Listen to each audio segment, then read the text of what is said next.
and the giggles became screams. Not a child's, but something older, hungrier. "You found us," it hissed.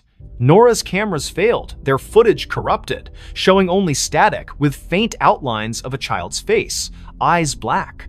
She ran, but the house seemed to shift, hallways looping, doors leading back to the basement. In the attic, the drawings had multiplied, covering the walls, now depicting Nora alongside the faceless figure. Her recorder played her own voice, screaming, though she hadn't opened her mouth. Desperate, she smashed a boarded window, crawling into the thorn-choked yard. The cries followed, now outside, circling her. She stumbled to her car, driving to the motel, but the rearview mirror showed Anna's face, her eyes hollow, her mouth a gaping smile. Nora swerved, nearly crashing, and the face vanished. The next day, she returned with a priest, Father Daniels, who paled at the house's threshold. "This isn't a haunting," he whispered. "It's a trap." He sprinkled holy water, but it hissed, evaporating on the floor. The cries erupted, shaking the walls, and the priest fled, clutching his cross. Nora stayed, recording one last episode. "Whatever took the Millers is still here. It wants me too." That night, Nora vanished. Her car was found at 9 Hollow Road, her recorder inside, playing a loop of a child's cry and her own screams. The house was empty, the drawings gone, but neighbors reported lights in the attic. A new family moved in months later, unaware of the history. Their daughter found a shoe in the attic, Nora's stained with something red. At midnight, they heard it, a child's cry echoing from an empty house, calling them to stay. The elevator never stopped on the same floor. In the heart of Ashwood City, where skyscrapers cast long shadows over neon-lit streets, the Crestview Towers stood as a relic of faded glory. Built in the 1970s, its 30 floors housed a mix of offices, apartments, and rumors of strange happenings. By December 2025, most tenants had fled, spooked by flickering lights and whispers in the halls. But for Riley Tate, a 29-year-old freelance coder scraping by, the cheap rent on the 2021 floor was worth the eerie vibes. Riley noticed the elevator's quirk on her first day. She pressed 22, but the car stopped on 13. A floor marked storage on the panel, its doors opening to a dark hallway lined with rusted lockers. The air was stale, smelling of mildew and something metallic. She jabbed the close button, but the elevator lingered, as if waiting. "Old wiring," she muttered, ignoring the faint hum like a distant voice coming from the corridor. The next day, it happened again. She pressed 22, but the elevator stopped on 7, revealing a dimly lit floor with peeling wallpaper and a child's tricycle tipped over in the hall. No one lived on 7. The landlord, Mr. Voss, a gaunt man with nervous eyes, swore it was vacant. Riley's skin prickled as the hum returned, now forming words, "Stay." She slammed the close button, her heart racing as the door shut. By the third night, the elevator never reached her floor. She'd pressed 22, but it stopped randomly, 15, 9, 26, each floor wrong, each hallway different. Floor 15 had mirrors lining the walls, reflecting not Riley, but a pale figure with her face, eyes black and unblinking. Floor 9 smelled of ash, its walls scorched, with claw marks gouged into the plaster. Floor 26 was freezing, its windows frosted over, showing a city skyline that wasn't Ashwood's jagged alien under a red sky. Riley stopped using the elevator, taking the stairs, but the stairwell was no better. Doors to random floors were unlocked, leading to the same strange halls she'd seen from the elevator. Her phone's GPS showed her at Crestview Towers, but the coordinates flickered, sometimes placing her miles away in an empty field. She called Voss, who dismissed her concerns. "Old buildings creak," he said, but his voice trembled. Desperate, Riley researched the tower's history on X and in the city library. Crestview was built on the site of a 1920s asylum razed after a fire killed dozens. Survivors spoke of an elevator to nowhere, a lift that trapped patients in looping corridors, never reaching their intended floor. The asylum's last director, Dr. DNM, Alara Finch, vanished in the fire, leaving a journal describing doorways that opened to other places, other times, sealed by rituals she couldn't complete. Riley's nights grew sleepless. The elevator dinged at odd hours, its doors opening on her floor, revealing those wrong hallways. One night, she woke to find her apartment door ajar, the elevator waiting. A voice, Alara's, she later learned, whispered from the car, "Come inside." Riley slammed her door, barricading it with a chair, but her laptop, left on, displayed a live feed of herself sleeping, filmed from above her bed. No camera was there. She confronted Voss, who paled at the mention of the elevator. "It's her," he whispered, eyes darting. "Alara, she never left." He admitted the tower was built to contain something, a rift, opened by the asylum's experiments that bled into reality. The elevator was its anchor, moving not just between floors, but between worlds. Tenants who rode it too long vanished, their names erased from leases, their apartments empty. Riley tried to leave, but her key wouldn't turn in the lock. The elevator dinged, doors open, revealing a hallway of endless mirrors, each showing Alara's face, pale, smiling, her eyes voids. "Ride with me," she whispered, her voice in Riley's head. Riley ran to the stairwell, but it looped back to the elevator, the car waiting like a predator. In a final stand, Riley entered the elevator, clutching a knife. She pressed every button, hoping to break the cycle. The car lurched, stopping on no floor marked on the panel. The doors opened to a void black, endless, filled with whispers. Alara stood there, her form flickering, her hands reaching. Riley slashed wildly, the knife passing through air, but the elevator shook, sparks flying, the doors shut, and the car plummeted. Riley woke in her apartment, the elevator silent, her knife was gone, her hands bloodied. She fled Crestview Towers, never returning. The landlord reported her missing, but her apartment was empty, her name gone from the lease. Months later, a new tenant rode the elevator to 22. It stopped on 13, the doors opening to a hallway where Riley stood, her eyes black, whispering, "Stay." The elevator still runs in Crestview Towers, never stopping on the same floor twice. Tenants avoid it, but some nights it calls, its ding echoing through empty halls, inviting the unwary to ride where no one returns. Knock from the invisible. In the remote village of Thornwick, nestled deep in the fog-drenched valleys of upstate New York, the old Whitaker cottage stood alone at the edge of Blackthorn Woods. Its clapboard walls sagged and its windows were clouded with grime, yet it drew Clara Wren, a 32-year-old writer seeking solitude to finish her novel. In January 2026, she rented the cottage, ignoring the locals' warnings about its history. "People don't stay long," the grocer said, his eyes darting to the woods. "It knocks, and then it takes." Clara dismissed it as folklore. The cottage was perfect, isolated, cheap, with a stone fireplace and a view of snow-laden pines. She unpacked her laptop, notebooks, and a thermos of coffee, settling into a rhythm of writing by day and stoking the fire by night. But on her third night, as a storm howled outside, she heard it, 3 sharp knocks on the front door. The sound was deliberate, heavy like a fist on wood. She froze, her pen hovering over the page. The door was locked, the windows shuttered. She called out, "Who's there?" No answer. The wind screamed, but the knocks came again, 3, slow, from the door. Clara grabbed a flashlight and peered through the peephole. Nothing but swirling snow. She opened the door, heart pounding, but the porch was empty, the snow undisturbed, no footprints, no tracks. The knocks returned the next night, now from the bedroom wall. 3, always 3, rhythmic and insistent. Clara checked every inch of the cottage attic, crawl space, even under the floorboards. Nothing. Her phone had no signal, the Wi-Fi dead. She drove to town, asking about the cottage's past. The librarian, an elderly woman named Mrs. Hale, paled. "The Whitakers," she whispered. "They built it in 1890. All 5 vanished by 1893. Neighbors heard knocking before each one disappeared. They called it the Invisible." Clara scoffed but bought salt and sage, sprinkling the former around doors and burning the latter, as Mrs. Hale suggested.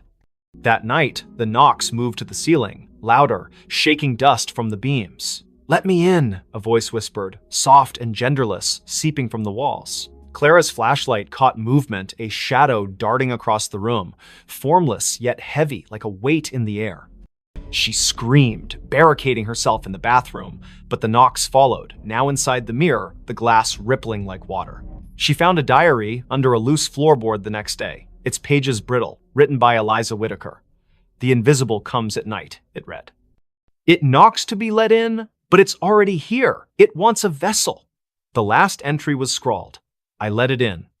God forgive me." Clara's hands shook. The diary mentioned a ritual salt and blood to banish it, but warned of a cost. It takes what you love most. That evening, the knocks were everywhere. Walls, windows, even her laptop screen. The air grew thick, smelling of wet earth and decay. Clara's flashlight died, and the fire dimmed, casting shadows that moved against the light's logic. She poured salt in a circle, pricking her finger to drip blood, as the diary instructed. The knocks stopped, replaced by a wail that shook the cottage, windows cracking. The shadow coalesced, a formless mass with eyes like burning coals hovering outside her circle. "You can't keep me out," it hissed, its voice in her skull. Clara chanted the ritual's words, her voice breaking. The shadow lunged, but the salt flared, repelling it. The cottage trembled, beams groaning as the shadow screamed, dissolving into the floor.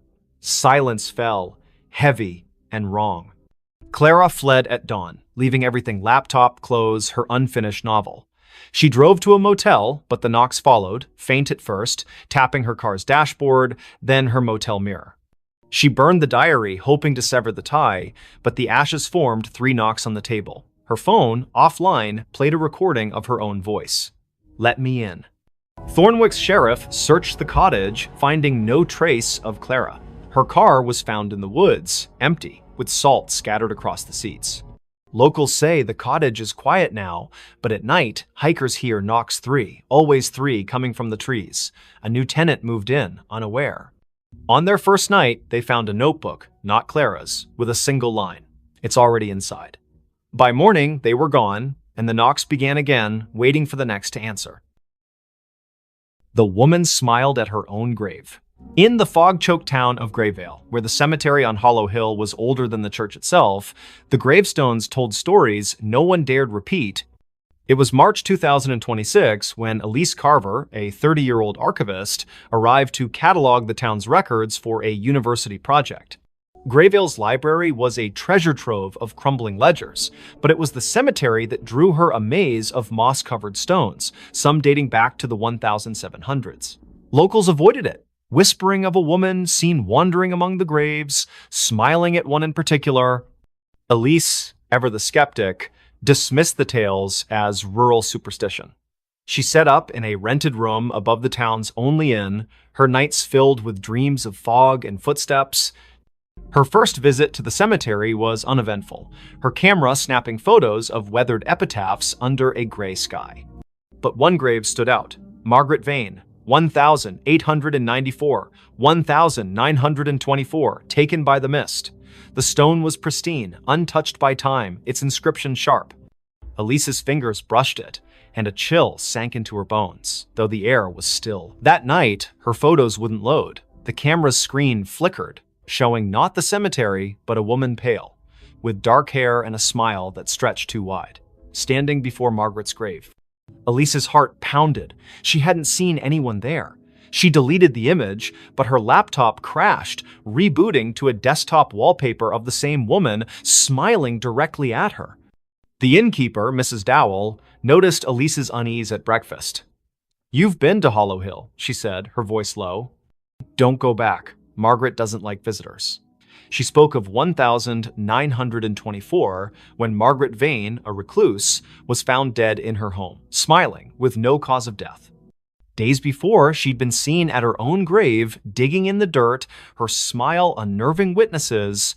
Since then, those who lingered at her grave vanished, their names added to the cemetery's mistaken stones. Elise, stubborn, returned to the cemetery. The fog was thicker, curling like fingers around the graves. She found Margaret's stone again, now surrounded by fresh dirt, as if someone had dug and refilled it. Her camera clicked, but the lens caught a shadow moving behind her, a woman, her dress tattered, her smile a slash of white. Elise spun, finding nothing but fog. Her recorder, left running, picked up a whisper: "You're mine." Back at the inn, Elise's dreams turned vivid. Margaret stood at her grave, smiling, her eyes black voids. "Join me," she mouthed, her voice echoing in the room. Elise woke to find her window open, fog seeping in, and her camera full of new photos. Her sleeping, her walking, her standing at the grave, Margaret always behind her, smiling. She burned sage, a trick from her mother, but the smoke formed Margaret's face, grinning. Desperate, Elise scoured the library. A 1924 journal, hidden in a locked drawer, told of Margaret's pact with the mist, a ritual to cheat death, binding her soul to the cemetery. She'd smile at her grave to seal the bargain, trapping others to sustain her. Each victim's name appeared on a new stone, their bodies never found. Elise's name was scribbled in the journal's margin in her own handwriting, though she'd never touched it. That night, the fog invaded the inn. Elise's door wouldn't lock, her phone dead. She fled to the cemetery, hoping to break the cycle. Margaret's grave was open, a yawning pit. Inside, bones gleamed, and a mirror lay propped against the dirt, reflecting not Elise, but Margaret, smiling, her hands reaching through the glass. "Stay forever," she whispered, her voice in Elise's skull. Elise smashed the mirror, shards cutting her hands. The fog screamed, the grave collapsing, burying the bones. She ran, the town blurring past, until she reached a gas station miles away.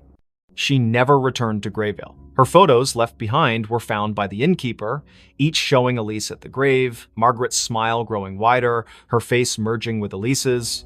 Months later, a new archivist came to Grayville. They found a fresh stone in the cemetery. Elise Carver, 1995-2026, taken by the mist. Locals swear they see her at dusk, standing by the grave, smiling a smile too wide. Her eyes too dark. The fog rolls in thicker now, and those who linger hear a whisper, "Join me." The stones multiply, and Margaret's grave, always pristine, waits for the next name. She vanished in front of everyone. The grand ballroom of the Eldridge Hotel buzzed with excitement on that fateful evening. Crystal chandeliers cast a warm glow over the crowd of 200 guests, all dressed in their finest attire for the annual masquerade gala. Laughter echoed off the marble walls, glasses clinked in toasts, and the orchestra played a lively waltz. At the center of it all was Sophia Laurent, the enigmatic hostess known for her flair for the dramatic. Sophia was a vision in a flowing crimson gown that shimmered like liquid fire under the lights. Her mask, adorned with feathers and jewels, concealed her eyes but not her radiant smile.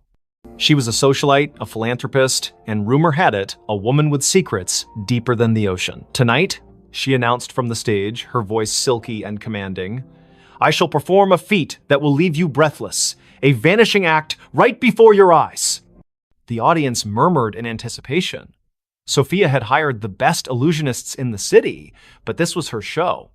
She stepped into a large, ornate cabinet at the center of the stage, its doors carved with intricate patterns. Her assistant, a tall man in a tuxedo named Victor, locked the doors with a flourish.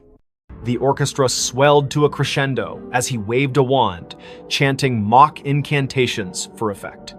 Then, with a puff of smoke and a flash of lights, Victor swung the doors open. The cabinet was empty, the crowd gasped, then erupted into applause. But as the cheers died down, something felt off. Sophia didn't reappear.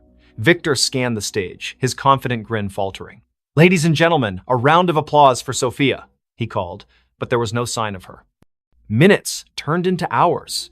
The party ground to a halt as guests searched the ballroom, the hallways, even the gardens outside. Police were called, statements taken. She just vanished. One guest stammered to Detective Harlan Reed, who arrived with his notepad and a skeptical frown. Harlan had seen his share of pranks and publicity stunts, but this felt different. No trapdoors, no hidden compartments. The stage had been inspected thoroughly. Harlan interviewed Victor first. It was supposed to be a simple illusion, the assistant insisted, sweat beading on his forehead. She steps into the cabinet, slips out the back through a panel, and hides in the wings. But when I checked, she wasn't there. The panel was still sealed. Next was Sophia's best friend, Elena, who clutched a champagne flute like a lifeline. Sophia was acting strange all week. She kept talking about escaping the illusions of life. I thought it was just her poetic nonsense, but last night she gave me this. Elena handed over a small antique locket. Inside was a faded photograph of a woman who looked eerily like Sophia, dated 1923. Harlan's interest piqued.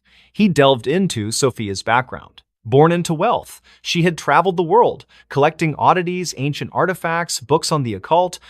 Her mansion was filled with mirrors that seemed to reflect impossible angles, clocks that ran backward. Whispers among her staff spoke of nights when shadows moved on their own. As the investigation deepened, Harlan uncovered a family legend. Sophia's great-grandmother, Isabel Laurent, had vanished in 1923 during a similar gala at the same hotel. Witnesses swore she stepped into a mirror and never came out. The case was unsolved, dismissed as a hoax, but Sophia had been obsessed with it, spending fortunes on psychics and historians. That night, Harlan returned to the ballroom alone. The lights were dim, the stage empty. He approached the cabinet, running his fingers over its carvings. They depicted swirling portals, figures dissolving into mist. On impulse, he opened the doors and stepped inside. The air grew cold, a whisper brushing his ear. "Find me." He spun around, but the doors had shut. Panic surged as the world blurred. When he burst out, the ballroom looked different. Dustier, the chandeliers tarnished. A newspaper on the floor read, 1923 Gala Mystery. Hostess disappears. Harlan's heart raced. This wasn't possible. He rushed to the mirror at the back of the stage, the same one from the old photographs. In its reflection, he saw not himself, but Sophia, her hand outstretched. "The veil is thin here," her image mouthed silently. "I've been waiting." Sophia's vanishing wasn't an act, it was a curse. The Laurent women were bound to a temporal loop, pulled into echoes of the past during moments of high emotion. Isabel had discovered it first, trying to break free but trapping herself. Sophia, learning the truth, had orchestrated the gala to draw attention, hoping someone would follow. Harlan reached toward the mirror, his fingers passing through like water, reality warped. He emerged in 1923, face to face with Isabel, who gasped. "You're from the future?" she asked. Together, they pieced it together. The cabinet was no ordinary prop, it was a relic from an ancient cult designed to bridge timelines. To escape, one had to anchor themselves with a personal token, the locket. Harlan, with Elena's locket in hand, chanted the incantation inscribed inside. A vortex opened, pulling him back, but he wasn't alone. Sophia materialized beside him, gasping for air, her gown disheveled. Back in the present, the crowd had dispersed, but Elena waited. Sophia embraced her friend, tears streaming. "I saw it all, the past, the echoes. I almost didn't make it back." The police called it a hoax, but those who knew the truth kept silent. Sophia retired from the spotlight, donating the cabinet to a museum with a warning. Some illusions are doors best left closed. Yet, on quiet nights, guests at the Eldridge swear they see a woman in crimson vanishing into mirrors, a reminder that some mysteries defy explanation. And Harlan? He carries the locket always, just in case. That voice never stopped. In the quiet suburb of Willow Creek, where maple trees whispered secrets to the wind, lived Emily Carter, a 32-year-old librarian with a penchant for forgotten novels and herbal tea. Her life was orderly books, shelved by genre, days mapped out in planners until the voice began. It started subtly, one rainy afternoon in her attic apartment. Emily was sorting through old vinyl records when a soft murmur echoed in her mind. "Turn left at the corner." She froze, glancing around the empty room. No radio, no neighbors audible through the thin walls. Shaking it off as fatigue, she continued her day. But the voice persisted. That evening, as she walked home from the library, it whispered again. "Cross the street now." She obeyed instinctively, and seconds later, a speeding cyclist barreled past where she'd been standing. Her heart pounded. Coincidence? Or something more? By morning, the voice was a constant companion. "Don't eat the yogurt, it's spoiled." Sure enough, the carton smelled off. "Call your sister, she needs you." Emily dialed, and her sister Sarah answered in tears, her job lost, spiraling into despair. The voice guided Emily through comforting words, turning the call into a lifeline. At first, Emily embraced it. "Guardian angel," she joked to herself, researching auditory hallucinations online. But doctors found nothing wrong. No tumors, no schizophrenia markers. Stress-induced, one psychiatrist said. Yet the voice grew bolder, more insistent. Go to the park at dusk. Bench by the fountain. Emily complied, curiosity overriding caution. There, an elderly man sat, clutching a faded photo. The voice urged, ask about his daughter. The man, Mr. Harlan, poured out his story, a child lost decades ago in a hit and run. Emily's questions led to a breakthrough. She recalled a library archive mentioning a similar unsolved case. Together, they uncovered clues pointing to a local businessman. Word spread. People sought Emily out, the woman who knew things. A grieving mother found closure about her son's disappearance. A businessman avoided a fraudulent deal. The voice was infallible, but it never revealed its source. Who are you? Emily pleaded silently one night, staring at her reflection. A friend, it replied, warm yet distant. As months passed, the voice's demands escalated. Break into the old warehouse on Elm Street. Emily hesitated. This crossed lines. But visions flooded her. A kidnapped child hidden there. She went, heart racing, and found the boy, alerting police anonymously. Heroic, yet terrifying. The voice was reshaping her life, pulling her from quiet anonymity into shadows of danger. Then came the nightmares. Emily dreamed of a car crash, twisted metal, screams, her own face behind the wheel. Waking in sweat, she demanded answers. Tell me the truth! The voice sighed. I am you, Emily, from the future. Disbelief shattered her, but fragments aligned. The crash in her dreams? A memory, not a premonition. In 2047, Emily would invent a neural implant for time echo communication, sending warnings back to prevent tragedies. But a glitch trapped her consciousness in a loop, echoing eternally to her past self. The voice never stops because you never let it, it explained. I chose this to save lives, to rewrite fates. But the cost, isolation, madness creeping in. Emily recoiled. Was her life a puppet show? She tried ignoring it, drowning it with music, pills, but it persisted. Save the girl on the bridge tonight. Defiant, she stayed home. The next day's news. A suicide off the Willow Creek Bridge. Guilt crushed her. Resigned, Emily accepted her fate.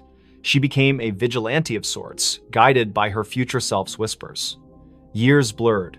The voice grew fainter, wiser. On her deathbed, surrounded by those she'd saved, Emily smiled. Thank you, she thought. No, the voice replied softly. Thank you for listening. And in that moment, as her eyes closed, she glimpsed the loop closing a young Emily in the attic, hearing the first whisper. The voice never stopped, it simply began anew. The house that was never on the map. In the fog-shrouded hills of rural Vermont, where GPS signals faltered and old paper maps yellowed in glove compartments, stood a house that defied existence. Dr. Elias Thorne, a cartographer by trade, discovered it by accident during a surveying trip in the fall of 2023.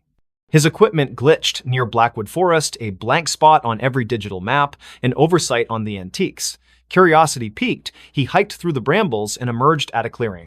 There it was, a Victorian mansion, ivy-choked and weathered, its spires piercing the gray sky like accusing fingers. Elias bought it on impulse, dirt cheap from a seller who vanished after the deed was signed. A steal, he told his wife, Mara, and their teenage daughter, Lily. They needed a fresh start after the city had chewed them up. Elias's job loss, Mara's anxiety attacks, Lily's rebellion. The house promised isolation, peace, but from the first night, unease settled like dust. The movers swore the address didn't exist. You're sure this is it? One asked, eyeing the overgrown path. Inside, the room smelled of damp earth and forgotten whispers. Elias laughed it off, but Lily found the first anomaly. Her phone's map app showed an empty field where the house should be.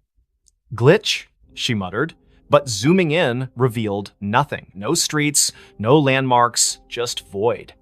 That evening, as rain lashed the windows, strange sounds began. Not creaks or groans, but echoes, faint conversations from empty rooms, like recordings of lives long past.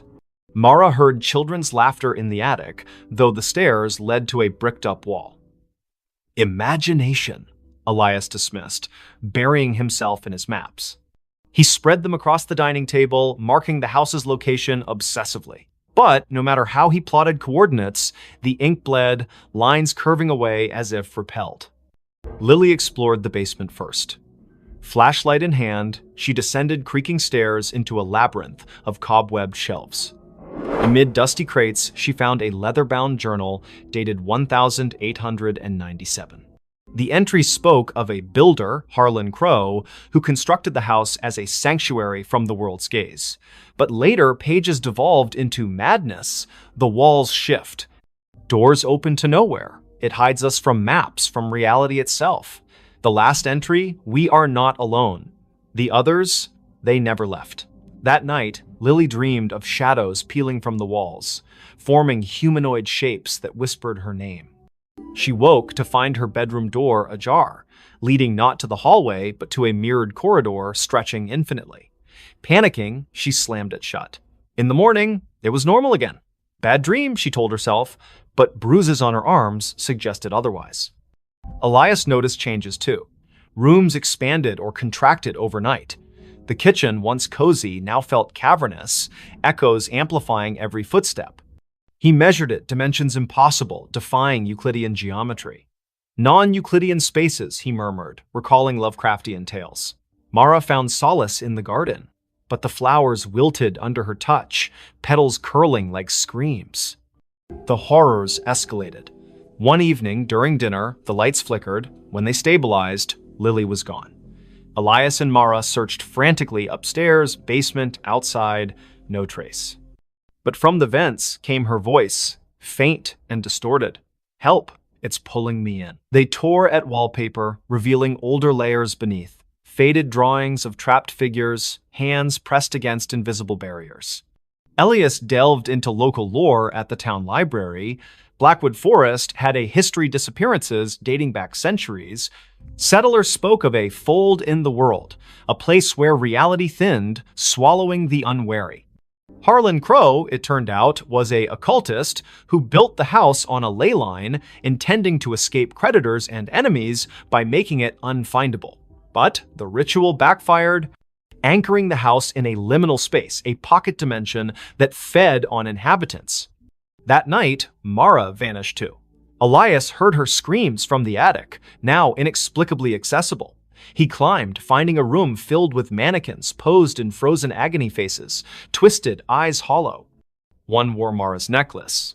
"No," he gasped, backing away. The door sealed behind him. Alone, Elias confronted the truth. The house wasn't on maps because it wasn't fully here. It existed in the cracks between worlds, luring souls to sustain itself. Whispers surrounded him now. Voices of the lost, including Lily and Mara, begging for release. He tried to leave, but the front door opened to the same foyer, looping eternally. In desperation, Elias burned his maps in the fireplace. Flames roared, illuminating shadows that coalesced into forms Crow and his victims, their eyes pleading.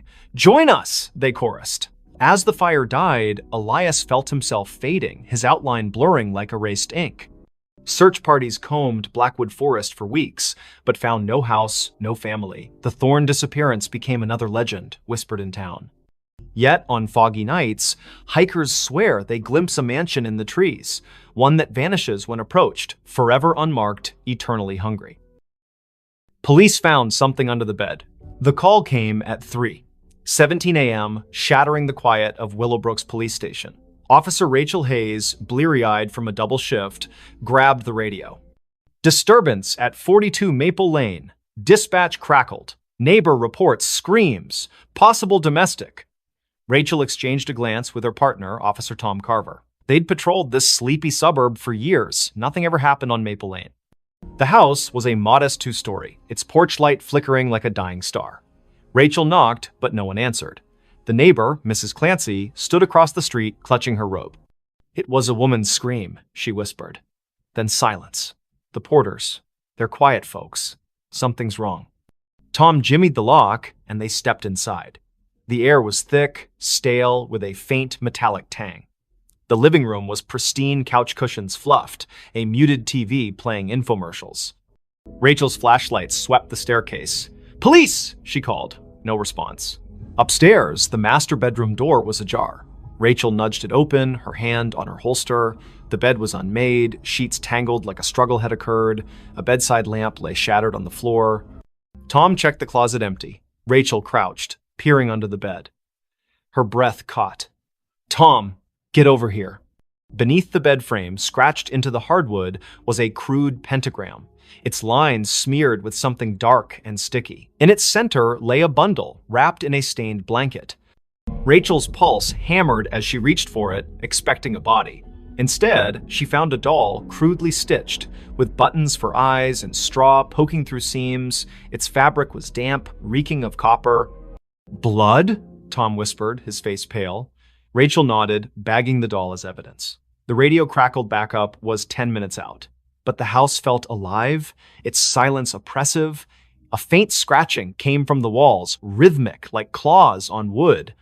They searched the rest of the house. In the basement, they found Polaroids scattered across a workbench, images of the Porters, Claire and David, smiling at first, then progressively gaunt, eyes hollow.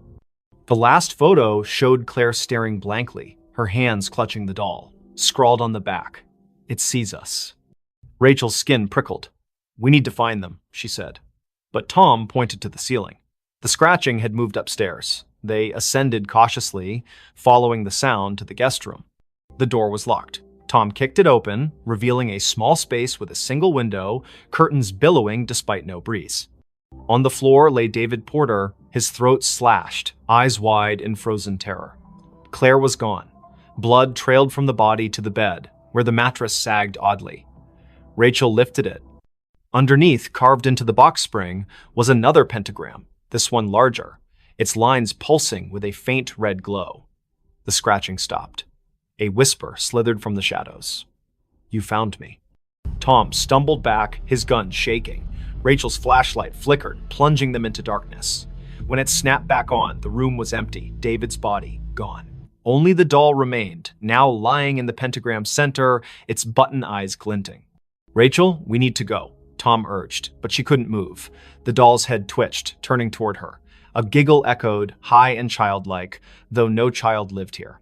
The walls seemed to breathe, closing in. Rachel grabbed the doll, intending to secure it, but it burned her hand, leaving a blistered mark. Backup arrived, flooding the house with lights and voices, but the evidence was vanishing. The pentagram under the bed was gone, the floor pristine. The doll in Rachel's evidence bag was now just a pile of ash.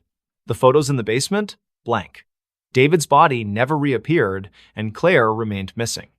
The official report called it a domestic dispute gone wrong, but Rachel knew better. She couldn't sleep. The giggle followed her home, echoing in her apartment. One night, she woke to scratching under her own bed. Heart pounding, she looked, nothing. But her flashlight caught a faint outline, a pentagram, freshly carved, with a single button eye in its center. The next morning, neighbors reported a scream from Rachel's apartment. Police found her bed empty, sheets tangled. Underneath, a new doll lay, its face stitched to resemble Rachel, its eyes wide and unblinking. The case was closed, another disappearance in Willowbrook. But late at night, officers swear they hear scratching from the evidence room where the doll sits, waiting. She came home, but it wasn't her home. Clara Vance stepped off the Greyhound bus in Hollow Pines, Vermont, her boots crunching on the frost-dusted gravel. It was November 2025, and after a decade in Chicago chasing dreams that crumbled into barista shifts and unpaid bills, she was back. The town hadn't changed. Same sagging general store, same church steeple piercing the fog. Her childhood home, 17 Birch Road, waited at the edge of town, a 2-story relic her mother left her when she passed last year. Clara hadn't been back since the funeral. The key turned stiffly in the lock, the door groaning as if reluctant. Inside, the air was stale, heavy with dust and memory. Clara dropped her duffel bag, expecting the familiar. Creaky floorboards, faded floral wallpaper, her mother's knitting chair by the fireplace. But something was off. The furniture was rearranged chairs, angled wrong, the sofa pushed against the wrong wall. A faint smell of lavender lingered, though her mother hated floral scents. "Jet lag," Clara muttered, rubbing her eyes. She'd driven through the night to catch the bus. Exhaustion could play tricks. She climbed the stairs to her old bedroom, unchanged since she was 16, band posters, a chipped vanity mirror, her old sketchbooks. She collapsed onto the bed, the springs squeaking, and drifted into uneasy sleep. A sound woke her soft footsteps pacing downstairs. Clara froze, heart thudding. She lived alone. Hollow Pines was too small for break-ins. Grabbing a flashlight from her bag, she crept to the landing. The living room was empty, but the knitting chair rocked gently, as if someone had just stood. "Hello?" And she called, her voice swallowed by the house's silence. The footsteps resumed, now from the kitchen. Clara followed, flashlight beam shaking. The back door was ajar, swaying in the wind. She locked it, chalking it up to forgetfulness, but as she turned, her reflection in the kitchen window caught her eye. It didn't move when she did. Her face smiled faintly, then vanished. Clara's scream stuck in her throat. She bolted upstairs, barricading herself in her room. The house felt alive, its walls humming with a low, unnatural pulse. She called the sheriff, but the line crackled, a woman's voice whispering, "You shouldn't be here," before going dead. Morning brought no relief. The furniture had shifted again, now mirrored perfectly, as if the house were a reflection of itself. Clara's sketchbooks, once filled with charcoal landscapes, now held drawings of a woman who looked like her but wasn't. Hollow eyes, too wide smile, hands reaching from shadowed corners. The signature wasn't Clara's. She fled to the general store, begging for answers. Old Mr. Harrow, the clerk, paled when she mentioned 17 Birch Road. "That house," he whispered, "it's cursed. Been empty since your mom died. Folks say it. Mimics things. People. Places." He told of a girl in the 1950s, Abigail, who vanished after moving in. Locals swore they saw her afterward, but she was wrong. Her smile too sharp, her eyes too dark. Clara laughed it off small-town superstition, but dread gnawed at her. Back at the house, she found a trap door under the rug, one she'd never seen as a child. It led to a basement, damp and cold, its walls etched with spiraling symbols that pulsed faintly under her flashlight. At the center stood a cracked mirror, twice her height. In it, Clara saw not herself, but the other woman, her doppelganger, wearing Clara's clothes, mimicking her movements with a delay, like a lagging video feed. "This is my home now," the reflection-mouthed, voice echoing in Clara's skull.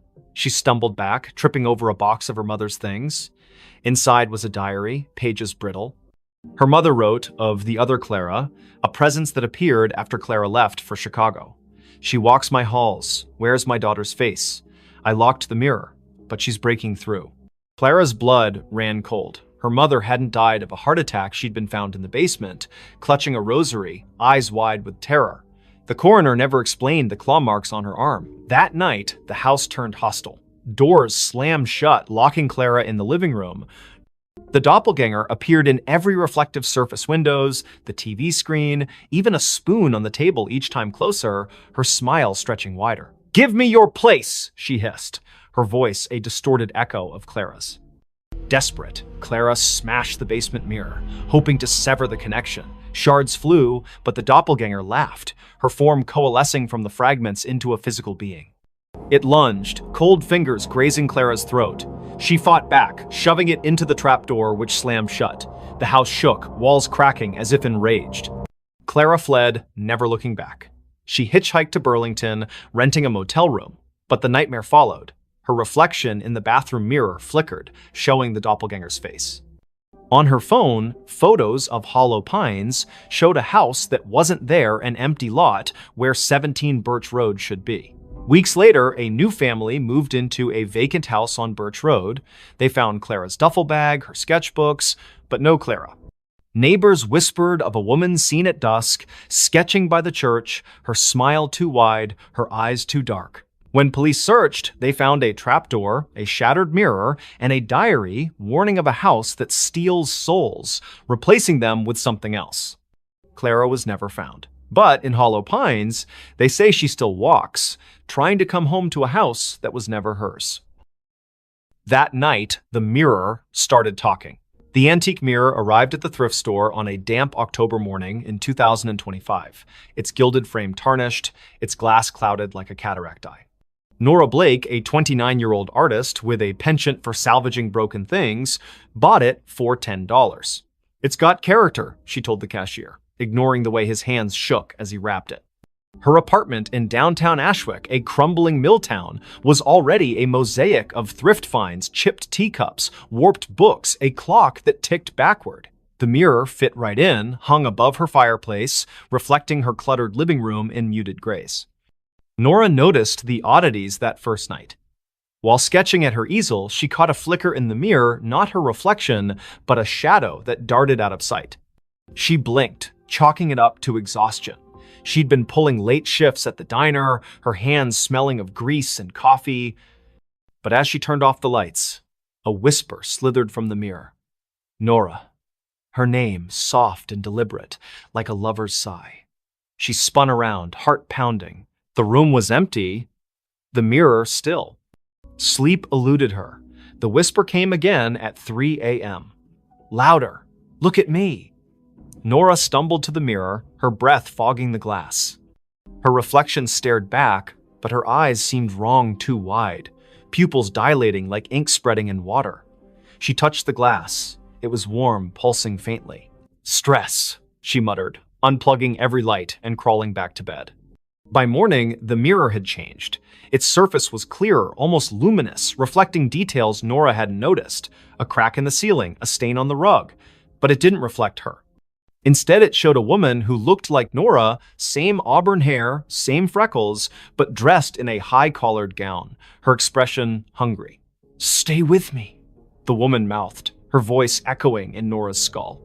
Nora covered the mirror with a sheet, but the whispers persisted, seeping through the fabric. "You're mine now." She called her friend Milo, a skeptic who fixed electronics and scoffed at ghost stories. He inspected the mirror, finding nothing, no wires, no speakers. "It's just old glass," he said, but his voice trembled when he noticed the sheet had fallen off, the mirror bare again. That night, Nora dreamed of the woman in the gown.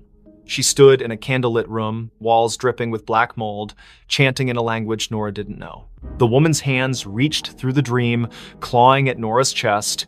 She woke gasping, claw marks burning across her ribs. The mirror glowed faintly, the woman's face pressed against the glass from the inside, smiling. Nora researched the mirror's origins. The thrift store had no records, but an old newspaper clipping mentioned a similar mirror owned by Evelyn Crane, an Ashwick heiress who vanished in 1892. Locals claimed Evelyn practiced witchcraft, trapping souls in reflective surfaces to cheat death. Her mansion burned down, but the mirror survived, passing through estate sales, each owner meeting misfortune, suicides, disappearances, madness. Desperate, Nora tried to destroy the mirror. She swung a hammer, but the glass didn't crack. The blow reverberated, knocking her back. The woman's laughter filled the room, sharp and gleeful. "You can't break me." Objects began moving, books slid off shelves, teacups shattered. The mirror's reflection showed not her apartment, but Evelyn's charred mansion, its walls alive with writhing shadows. Milo returned, pale but determined, with a priestess from a local Wiccan group. She burned sage, chanting protections, but the air grew heavy, the temperature plummeting. The mirror pulsed, and Evelyn's voice boomed. "This is my vessel." The priestess screamed, blood trickling from her nose, and fled. Milo stayed, gripping Nora's hand. "We burn it," he said. They doused the mirror in gasoline, but the flames wouldn't catch. Instead, the mirror's surface rippled, and Evelyn stepped out, her form solidifying, gown pristine, eyes black voids. Nora and Milo ran, but the apartment's doors locked, windows sealed. Evelyn's laughter chased them, her footsteps heavy. "You invited me in," she taunted, her fingers brushing Nora's neck, cold as frostbite. In a final stand, Nora faced the mirror, staring into Evelyn's eyes. "Take me, but leave him," she pleaded. The mirror flared, and Nora felt herself pulled inside, her body dissolving into light. She saw Evelyn's memories, betrayals, rituals, a desperate pact with something ancient. Then darkness. Milo woke in the apartment, alone. The mirror was gone, the wall bare. Nora's sketchbooks lay open, filled with drawings of Evelyn's face. Police searched, but Nora was another Ashwick disappearance. Milo kept quiet, fearing disbelief, but he never returned to the apartment. Months later, a new tenant hung a cheap mirror above the fireplace. That night, it whispered, "Look at me." And in its reflection, Nora's face appeared, her eyes too wide, her smile not her own. The final note before disappearing. In the sleepy coastal town of Greyhaven, where the Atlantic's waves whispered secrets to the cliffs, the old lighthouse on Widow's Point stood abandoned. Its beacon hadn't spun since 1987, when Keeper Amos Reed vanished, leaving only a cryptic note in the logbook. The song calls. I must answer. Locals avoided the place, claiming the wind carried eerie melodies at night. But for Lena Harper, a 34-year-old composer with a faltering career, the lighthouse was a last chance to find inspiration. Lena arrived in October 2025, renting a cottage near the cliffs. Her symphony, meant to revive her reputation, was due in a month, but her mind was blank. Haunted by failures and a recent divorce, the lighthouse, looming against the gray sky, felt like a muse. She ignored the townsfolk's warnings, superstitions about siren songs and missing keepers. It's just an old tower, she told herself, hauling her violin and notebook up the spiral stairs. The interior was frozen in time. Rusted lanterns, a cracked logbook, and a gramophone in the keeper's quarters, its needle poised over a warped record. Lena set up her recorder, hoping to capture the ocean's rhythm for her score. That night, as fog smothered the coast, she played her violin, the notes echoing off the stone walls. Then, faintly, another melody answered a haunting, wordless hum that seemed to rise from the sea. Lena stopped, her bow trembling.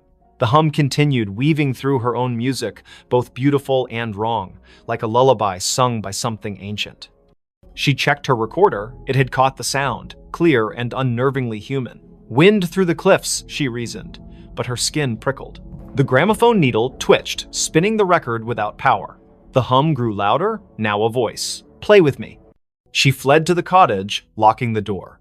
Sleep brought nightmares, shadows with liquid eyes, hands pulling her toward the waves. By morning, her recorder was blank, the haunting melody erased. Desperate for answers, Lena visited the town library, finding records of Greyhaven's lost. Since the lighthouse was built in 1843, 7 keepers had vanished, each leaving a note about a song. The last, Amos, was found days before his disappearance, wandering the cliffs, muttering about her voice. Lena's obsession grew. She returned to the lighthouse, playing her violin to lure the voice. It came stronger, singing in a language she didn't know, yet understood. Finish the song and join us. Her fingers moved unbidden, composing a melody that felt like it belonged to someone else. She scribbled it down, a single page, titled The Final Note. It was perfect, her masterpiece, but writing it left her drained, her reflection in the lantern room's glass pale and unfamiliar. That night, the lighthouse shook. The gramophone blared, its record spinning backward, spewing distorted wails. Lena's score glowed faintly on the table, the ink shifting, forming symbols that pulsed like a heartbeat. The voice was inside now. You're mine. Shadows slithered from the walls, their forms humanoid but fluid, eyes glinting like oil slicks. They circled her, humming her own melody. Lena ran, but the stairs looped endlessly, each turn bringing her back to the lantern room. The glass walls reflected not the ocean, but a churning abyss, faces pressing against it. Amos, the other keepers, their mouths open in silent screams. The voice laughed, complete it or stay forever. In a panic, Lena grabbed her score and tore it, scattering the pieces. The shadows shrieked, the lighthouse trembling as if in pain. The gramophone exploded, shards cutting her arms. She stumbled outside, collapsing on the cliffs. Dawn broke, the fog lifting, and the lighthouse stood silent, its door sealed as if never opened. Lena fled Greyhaven, her symphony unwritten. She burned her violin, moved inland, and swore never to compose again. But the melody lingered, humming in her dreams. Months later, a package arrived at her new apartment, no sender, no postmark. Inside was a single sheet of music, her handwriting titled The Final Note. The ink was wet, smelling of salt and decay. She called the Greyhaven sheriff, who sent a deputy to Widow's Point. The lighthouse was empty, the logbook untouched since Amos's note. But on the cliffs, They found Lena's recorder, playing a loop of her voice singing the haunting melody, though she hadn't returned. Her cottage was searched, her belongings were gone, replaced by a single note. The song calls. I answered. Fishermen avoid Widow's Point now.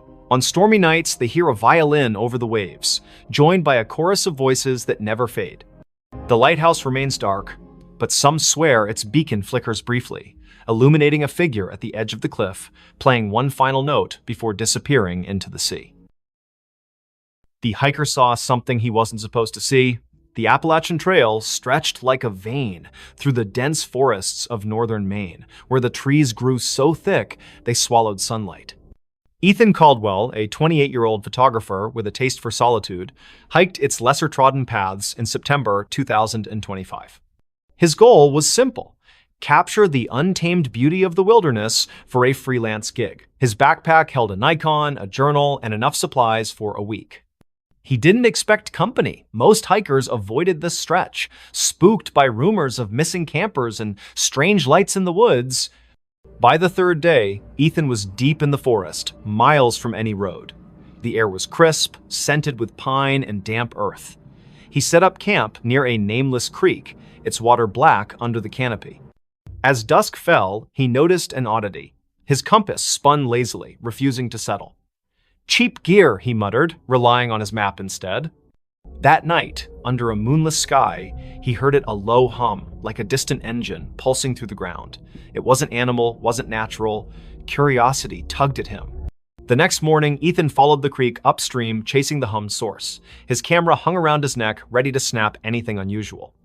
The forest grew denser, the trail vanishing into a tangle of roots and moss.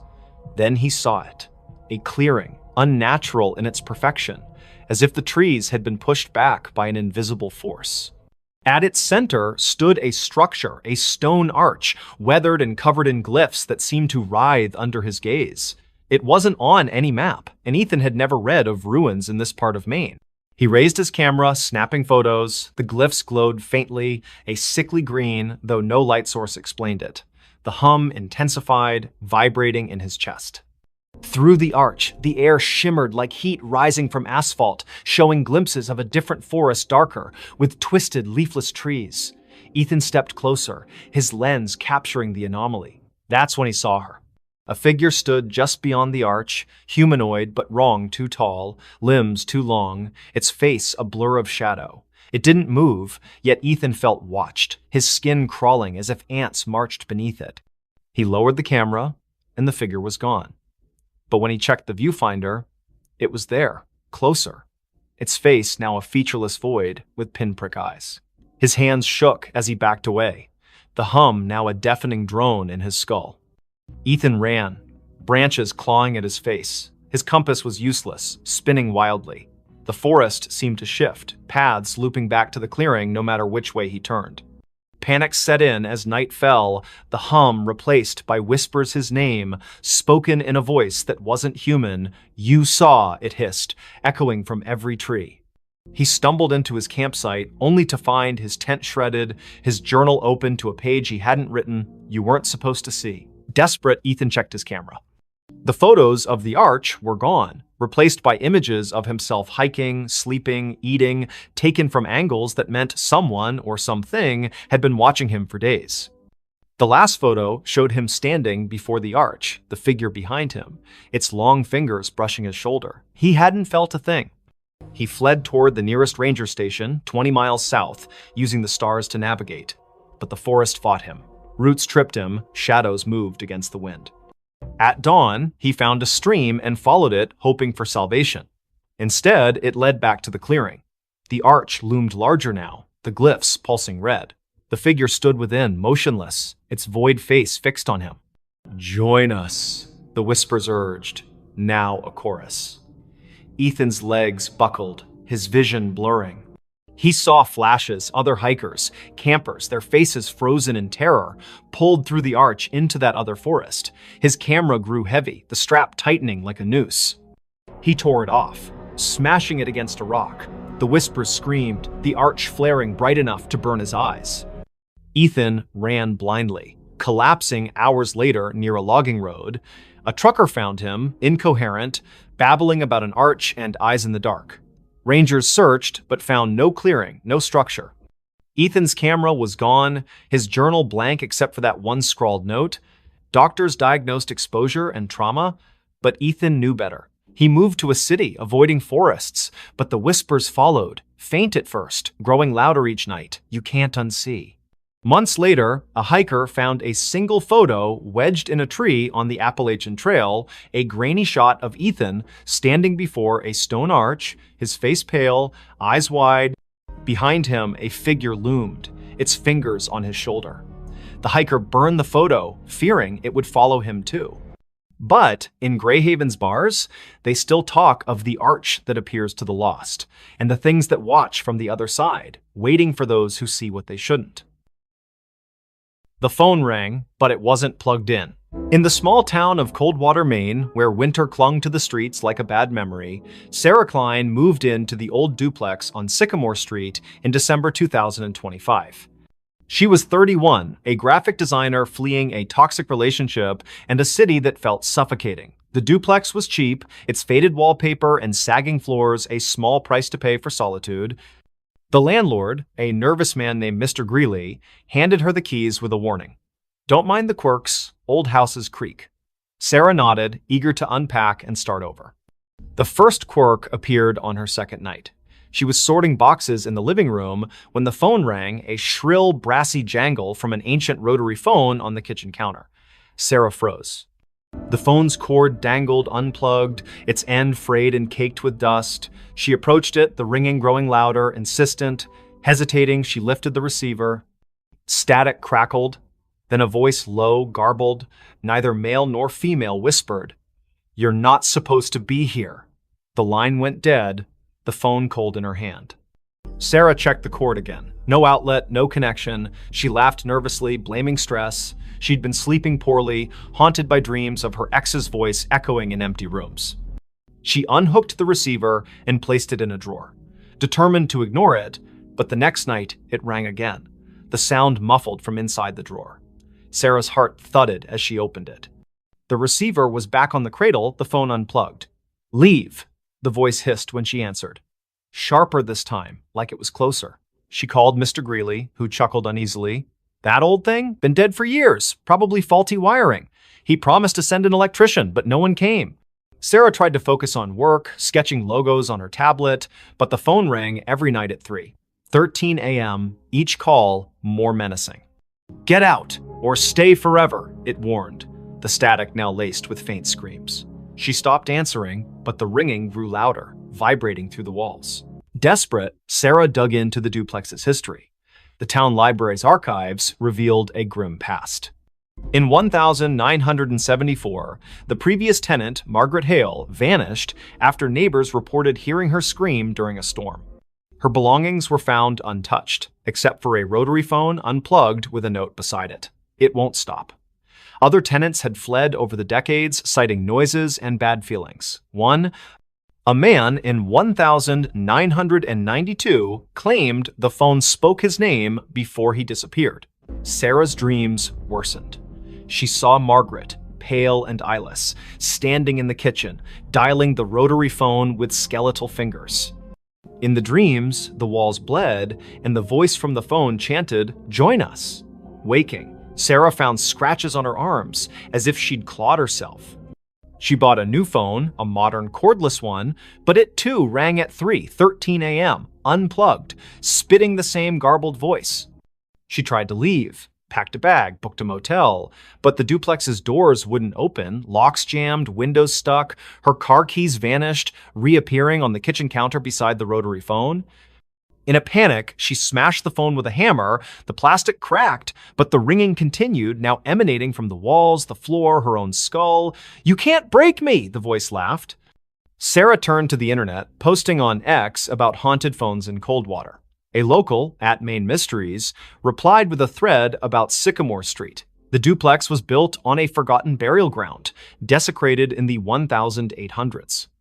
Mediums had visited, claiming a presence, something old, something angry, trapped souls of those who lived there, using the phone as a conduit.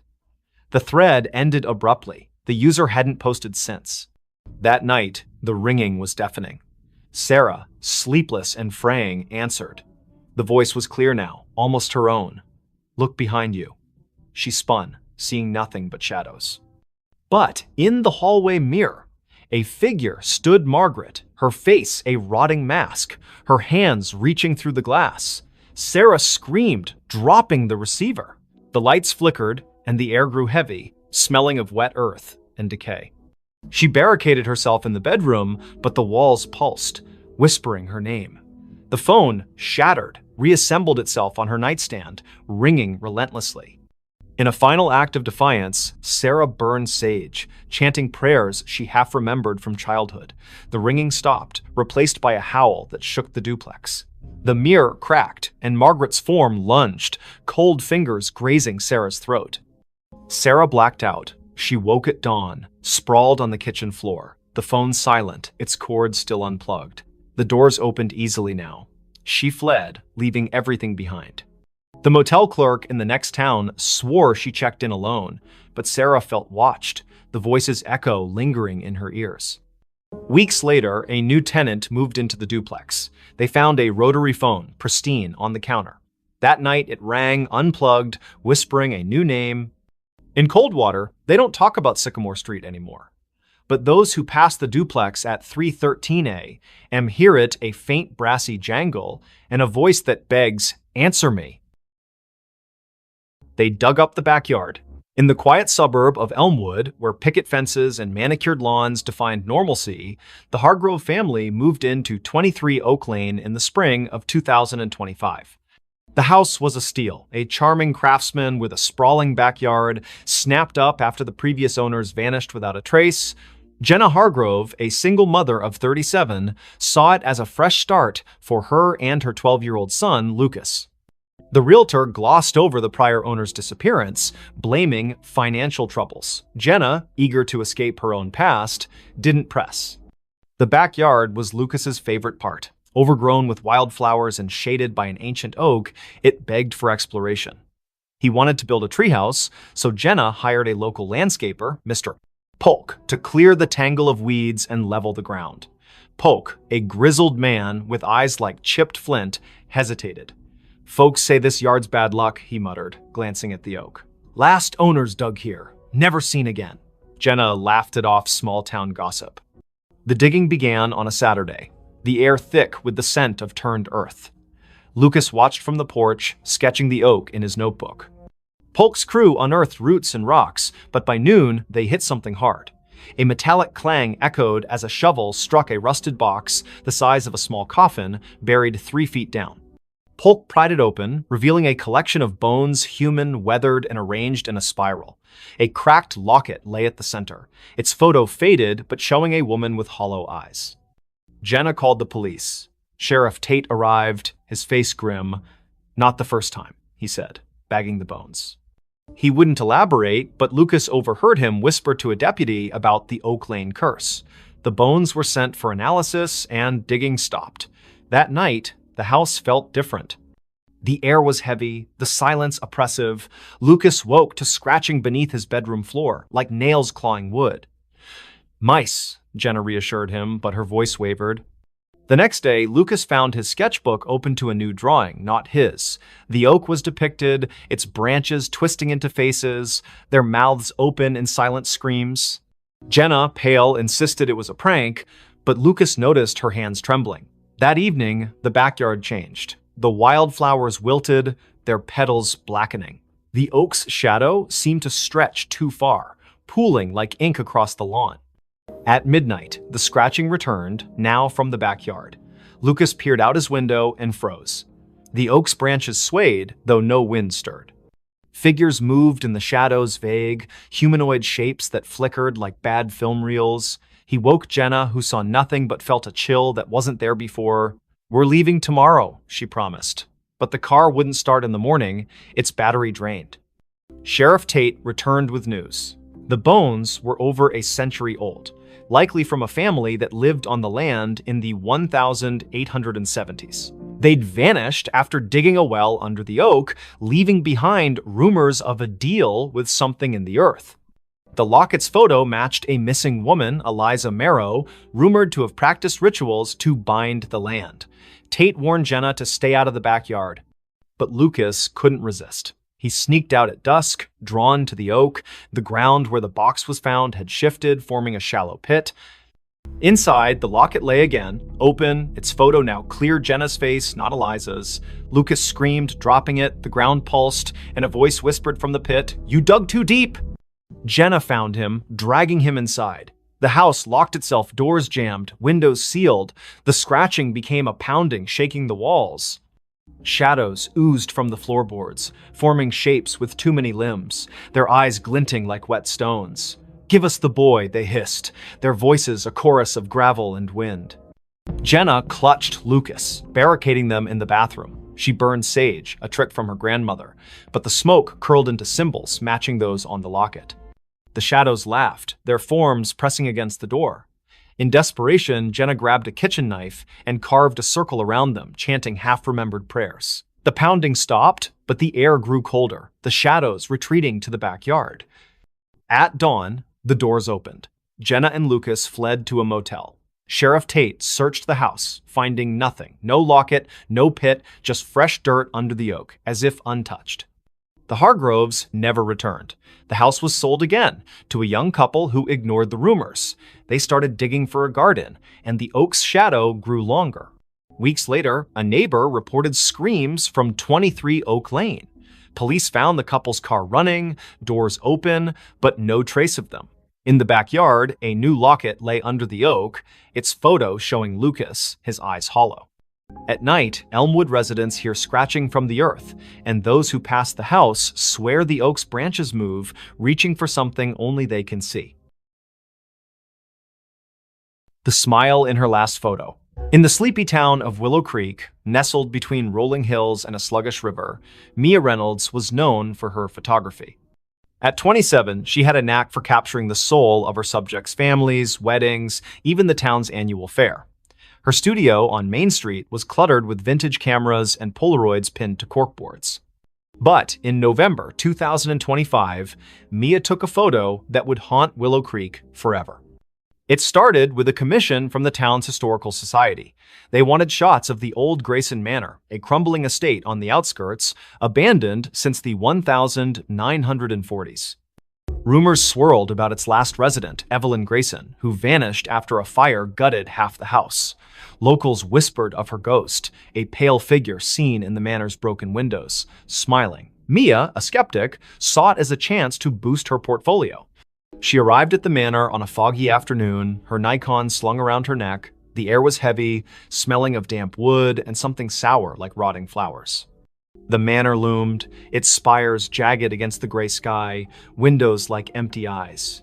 Inside, dust motes danced in her flashlight's beam, illuminating peeling wallpaper and charred furniture. Mia snapped photos, the click of her shutter echoing in the silence. In the upstairs parlor, she found a cracked vanity mirror, its surface clouded but oddly warm to the touch. As she framed a shot, her camera's viewfinder flickered, showing not the room, but a woman pale, with long dark hair, wearing a tattered dress. Her smile was too wide, stretching beyond human limits, her eyes black voids. Mia gasped, lowering the camera. The room was empty, but the mirror reflected the woman, her head tilting as if studying Mia. Heart pounding, Mia fled, her photos untouched. Back at her studio, she developed the images. Most were normal, dusty rooms, broken stairs, but the last photo, taken in the parlor, showed the woman standing behind Mia, her smile splitting her face. Mia's own reflection in the photo was wrong, her eyes wide with terror she didn't remember feeling. She burned the print, but the image lingered in her mind, that smile searing itself into her dreams. That night, her studio phone rang, though the line had been disconnected for months. Static crackled, followed by a voice, soft, feminine, giggling, "You saw me." Mia yanked the cord from the wall, but the ringing continued, now from her cell phone, then her laptop, then nowhere, and everywhere. She locked the studio and ran home, but the giggling followed, echoing in her apartment's walls. Mia confided in her friend Caleb, a librarian with a passion for local history. He dug into Grayson Manor's past, uncovering Evelyn's story. In 1943, Evelyn, a recluse, was suspected of occult practices. Neighbors reported strange lights and chants from the manor. The night of the fire, Evelyn was seen smiling through the flames, unharmed, before vanishing. Her last photo, taken days earlier, showed that same unnatural smile, her eyes black as ink. Caleb warned Mia to stay away, but she couldn't. The manor pulled her back, her camera heavy in her hands. She returned at dusk, the air colder, the manor darker. In the parlor, the mirror glowed faintly, and the woman Evelyn stepped out, her form flickering like a bad signal. "Take my picture," she whispered, her voice in Mia's skull. Mia's hands moved against her will, snapping a photo. The camera burned her fingers, and the mirror cracked, shards falling like rain. Mia ran, but the manor's doors slammed shut, trapping her. Shadows writhed, forming figures with Evelyn's smile, their mouths stretching impossibly wide. "You're part of me now," they chanted, their voices a chorus of giggles. Mia's camera flashed on its own, each shot showing her own face, morphing, her smile widening, her eyes darkening. Caleb found her car outside the manor the next day, the doors locked, her camera inside. The last photo showed Mia, her face unrecognizable, smiling that same grotesque smile. The manor was empty, no trace of her. Caleb burned the camera, but the giggling followed him home, echoing from every reflective surface, mirrors, windows, even his glasses. Willow Creek sealed the manor, but Mia's photos began appearing around town, tacked to lampposts, slipped under doors. Each showed her with that smile, her eyes black, standing in places she'd never been. Those who kept the photos heard the giggling, saw her in their mirrors. The town stopped taking pictures, afraid of what their cameras might capture. But at night, in Willow Creek's quiet streets, some swear they see Mia smiling, her camera flashing, waiting for someone new to see her last photo. A child's cry in an empty house. In the forgotten outskirts of Dunhaven, a Rust Belt town where factories stood like tombstones, the house at 9 Hollow Road was a local legend. Its windows were boarded, its paint peeled like dead skin, and its yard was a jungle of thorns. No one had lived there since the 1980s, when the Miller family vanished, parents, 2 kids gone overnight. The only trace was a child's shoe found in the attic, stained with something the police never identified. In November 2025, Nora Ellis, a 34-year-old true crime podcaster, saw the house as her next big story. Nora arrived with her recorder, a flashlight, and a skeptical smirk. Dunhaven's locals warned her away, whispering of cries heard at midnight, lights flickering in empty rooms. "Ghost stories pay the bills," she told her producer over the phone, setting up in the house's foyer. The air was thick, smelling of mildew and something sharper, like burnt sugar.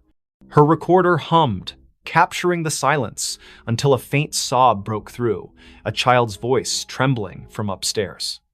Nora froze. The house was supposed to be empty. She called out, "Hello?" Her voice echoed, unanswered, but the sobbing grew louder, coming from the attic. She climbed the stairs, their creaks swallowing her footsteps. The attic door was ajar, though town records swore it was nailed shut after the Millers' disappearance. Inside, the air was colder, the darkness heavier. Her flashlight caught a child's drawing on the floor, stick figures in a circle, their heads scratched out, red crayon dripping like blood. The sobbing stopped. Nora's recorder crackled, replaying the cry on loop, though she hadn't touched it. "Help me," the voice whispered, now inside her head. She stumbled back, her flashlight flickering. In its beam, she saw movement, a small figure darting behind a pile of moldy boxes. "Who's there?" she shouted, but the attic was empty again. Her recorder now played a different sound, laughter, high and cruel, layered over the sobs. Nora dug into the Millers' case that night, holed up in a motel. Old newspaper clippings told of the family's odd behavior before they vanished, parents pale and withdrawn, the children, Anna and Tim, seen drawing strange symbols in the yard. A neighbor claimed Anna spoke of friends in the walls who sang to her. The police found no bodies, no clues, only that shoe, a girl's sneaker, size 3, with stains that tested inconclusive. Back at the house the next day, Nora set up motion sensor cameras. At dusk, the sobbing returned, now from the basement. She descended, the stairs slick with dampness. The basement was a maze of crates and rusted pipes, the air thick with the burnt sugar smell. Her camera caught nothing, but her recorder picked up whispers. "Stay with us." A child's handprint appeared on a crate, wet and glistening, though the floor was dry. Nora's skin crawled as the sobbing turned to giggles, echoing from every corner. She found a loose floorboard, prying it up to reveal a tin box. Inside were Anna's drawings, dozens of them, showing a faceless figure with too many arms, surrounded by crying children. A note, in childish scrawl, read, "They want us to stay forever." As Nora read, the basement door slammed shut. Her flashlight died, and the giggles became screams. Not a child's, but something older, hungrier. "You found us!" it hissed. Nora's cameras failed, their footage corrupted, showing only static with faint outlines of a child's face, eyes black. She ran, but the house seemed to shift, hallways looping, doors leading back to the basement. In the attic, the drawings had multiplied, covering the walls, now depicting Nora alongside the faceless figure. Her recorder played her own voice, screaming, though she hadn't opened her mouth. Desperate, she smashed a boarded window, crawling into the thorn-choked yard. The cries followed, now outside, circling her. She stumbled to her car, driving to the motel, but the rearview mirror showed Anna's face, her eyes hollow, her mouth a gaping smile. Nora swerved, nearly crashing, and the face vanished. The next day, she returned with a priest, Father Daniels, who paled at the house's threshold. "This isn't a haunting," he whispered. "It's a trap." He sprinkled holy water, but it hissed, evaporating on the floor. The cries erupted, shaking the walls, and the priest fled, clutching his cross. Nora stayed, recording one last episode. "Whatever took the Millers is still here. It wants me too." That night, Nora vanished. Her car was found at 9 Hollow Road, her recorder inside, playing a loop of a child's cry and her own screams. The house was empty, the drawings gone, but neighbors reported lights in the attic. A new family moved in months later, unaware of the history. Their daughter found a shoe in the attic, Nora's stained with something red. At midnight, they heard it, a child's cry echoing from an empty house, calling them to stay. The elevator never stopped on the same floor. In the heart of Ashwood City, where skyscrapers cast long shadows over neon-lit streets, the Crestview Towers stood as a relic of faded glory. Built in the 1970s, its 30 floors housed a mix of offices, apartments, and rumors of strange happenings. By December 2025, most tenants had fled, spooked by flickering lights and whispers in the halls. But for Riley Tate, a 29-year-old freelance coder scraping by, the cheap rent on the 2021 floor was worth the eerie vibes. Riley noticed the elevator's quirk on her first day. She pressed 22, but the car stopped on 13. A floor marked storage on the panel, its doors opening to a dark hallway lined with rusted lockers. The air was stale, smelling of mildew and something metallic. She jabbed the close button, but the elevator lingered, as if waiting. "Old wiring," she muttered, ignoring the faint hum like a distant voice coming from the corridor. The next day, it happened again. She pressed 22, but the elevator stopped on 7, revealing a dimly lit floor with peeling wallpaper and a child's tricycle tipped over in the hall. No one lived on 7. The landlord, Mr. Voss, a gaunt man with nervous eyes, swore it was vacant. Riley's skin prickled as the hum returned, now forming words, "Stay." She slammed the close button, her heart racing as the door shut. By the third night, the elevator never reached her floor. She'd pressed 22, but it stopped randomly 15, 9, 26, each floor wrong, each hallway different. Floor 15 had mirrors lining the walls, reflecting not Riley, but a pale figure with her face, eyes black and unblinking. Floor 9 smelled of ash, its walls scorched, with claw marks gouged into the plaster. Floor 26 was freezing, its windows frosted over, showing a city skyline that wasn't Ashwood's jagged alien under a red sky. Riley stopped using the elevator, taking the stairs, but the stairwell was no better. Doors to random floors were unlocked, leading to the same strange halls she'd seen from the elevator. Her phone's GPS showed her at Crestview Towers, but the coordinates flickered, sometimes placing her miles away in an empty field. She called Voss, who dismissed her concerns. "Old buildings creak," he said, but his voice trembled. Desperate, Riley researched the tower's history on X and in the city library. Crestview was built on the site of a 1920s asylum razed after a fire killed dozens. Survivors spoke of an elevator to nowhere, a lift that trapped patients in looping corridors, never reaching their intended floor.